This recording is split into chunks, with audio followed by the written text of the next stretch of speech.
പാപ്പിയൻ meal എന്നൊരു cooking വ്ലോഗാണ്. ചക്ക വരട്ടിയതും എടണ ഇലയും ഉപയോഗിച്ചുള്ള അതിസ്വാദിഷ്ടമായ അടയാണ്. ഈ എടണ ഇല എന്ന് പറയുന്നത് നല്ല ടേസ്റ്റും മണവും ഉള്ള ഒരു തരം ഇലയാണ്. അത് വലിയ മരമാകും. ഞങ്ങളുടെ ഇപ്പോൾ തൈയാണ്, അതുകൊണ്ട് വളരെ കുറച്ച് ഇലകളെ പറിക്കാൻ പറ്റുള്ളൂ. പിന്നെ ചക്ക വരട്ടി വെച്ചിരിക്കുന്നത്, ശർക്കരപ്പാനി, ഒരല്പം ഉപ്പ്, പിന്നെ ഒരു തേങ്ങ ചിരണ്ടിയത്, പിന്നെ 4 തരത്തിലുള്ള പൊടി എടുക്കുന്നുണ്ട്. പത്തിരിപ്പൊടി, എല്ലാം വറുത്തതാണ്. പിന്നെ പുട്ടുപൊടി, കുറച്ച് റവ, കുറച്ച് ഗോതമ്പ് പൊടി.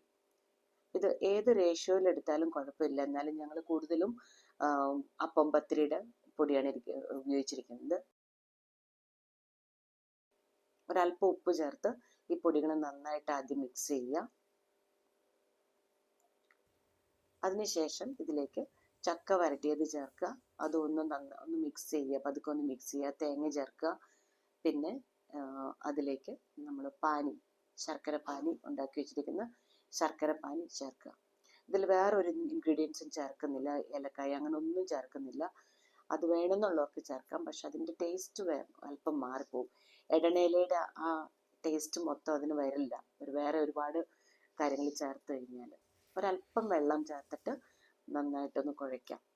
ഞങ്ങൾ 2ആയി കുഴച്ച് വെച്ചിരിക്കുകയാണ്. കാരണം കുറച്ച് വെള്ളം കൂട്ടിയിട്ട് ഇലയുടെ, സാധാരണ വാഴയിലയിലുള്ള അടയ്ക്കും കുറച്ച് വെള്ളം കട്ടിയായിട്ടുള്ളത് എടനയിലയ്ക്കും. കാരണം എടനയില എണ്ണം കുറവാണ്. ഇതെല്ലാം പരത്തി റെഡിയാക്കി വെച്ചിട്ടുണ്ട്. ഇനി ഇഡലി പാത്രത്തിൽ ആദ്യം എടനയുടെ അടകൾ വെച്ചതിന് ശേഷം വാഴയുടെ 2 തണ്ട് തന്നെ ഒന്ന് എയർ കയറാൻ വേണ്ടിയിട്ട്, സ്റ്റീം കയറാൻ വേണ്ടിയിട്ട് വച്ചിട്ടാണ് അതിൻ്റെ മുകളിൽ ഇലയടകൾ വച്ചിട്ടുള്ളത്. അപ്പോൾ ഒരു 20 മിനിറ്റോളം വേവിച്ച് കഴിഞ്ഞപ്പോൾ എല്ലാം നല്ല കറക്റ്റ് പാകത്തിന് വെന്ത് വന്നിട്ടുണ്ട്.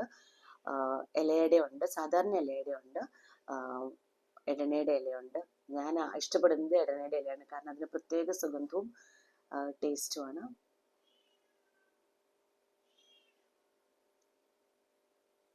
അല്പം ഒന്ന് ആറി കഴിയുമ്പോഴാണ് അതിൻ്റെ ടേസ്റ്റ് വരിക.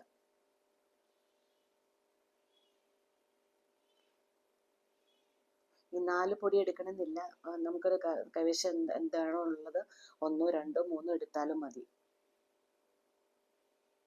എന്തായാലും ഒന്ന് പരീക്ഷിച്ച് നോക്കുക. എടനയില കിട്ടാൻ വഴിയുണ്ടെങ്കിൽ അത് തീർച്ചയായിട്ടും ഉണ്ടാക്കി നോക്കണം.